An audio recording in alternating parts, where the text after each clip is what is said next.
നമ്മളെ പോലെ തന്നെ മുഴുവട്ടായിട്ടുള്ള ഫ്രണ്ട്സിനെ കിട്ടുക എന്ന് പറയുന്നത് ഒരു ഭാഗ്യമാണല്ലേ. ആ കാര്യത്തിൽ ഞങ്ങൾ നല്ല ഭാഗ്യം ചെയ്തവരാണ് കേട്ടോ. ബാംഗ്ലൂർ ഞങ്ങൾ ഫ്രണ്ട്സ് എല്ലാവരും കൂടി ചേർന്നാൽ എഞ്ചിൻ ഔട്ട് കംപ്ലീറ്റ്ലി എന്ന് പറയുന്ന പോലെയാണ്. ഇന്ന് ഞാൻ ഷെയർ ചെയ്യുന്നത് ഞങ്ങളുടെ ഒരു വെറൈറ്റി ആനിവേഴ്സറി സെലിബ്രേഷൻ ആണ്. ചിഞ്ചുവിന്റെയും ആശിഷിന്റെയും 20th വെഡിങ് ആനിവേഴ്സറി ആയിരുന്നു. ഞങ്ങളുടെ ആഘോഷങ്ങളൊക്കെ ഞങ്ങൾ വെറൈറ്റി ആയിട്ടാണ് ആഘോഷിക്കാറ്.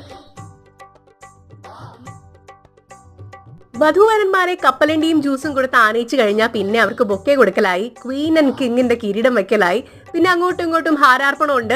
അത് കഴിഞ്ഞു കഴിഞ്ഞാല് പിന്നെ ഫോട്ടോ സെഷൻ ആണ് കേട്ടോ. പണ്ടത്തെ ആ കല്യാണ ദിവസമൊക്കെ എടുത്ത ഫോട്ടോസിനെയൊക്കെ ഒന്ന് അനുസ്മരിച്ചുകൊണ്ടായിരിക്കണം ഈ ഫോട്ടോ സെഷൻ. അത് കഴിഞ്ഞാൽ അവർക്ക് വേണ്ടി മാത്രം കമ്പോസ് ചെയ്തിട്ടുള്ള പ്രത്യേക ഗാനങ്ങളും ഉണ്ടാകും. അതാണ് ഇപ്പൊ നടന്നുകൊണ്ടിരിക്കുന്നത്. അതിനുശേഷം ചോദ്യോത്തരവേളകൾ ഉണ്ട് കേട്ടോ. ചോദ്യങ്ങളൊക്കെ 2 ഘട്ടം മുകളിലുള്ളതായതുകൊണ്ട് ഞാനിവിടെ ഉൾപ്പെടുത്തുന്നില്ല.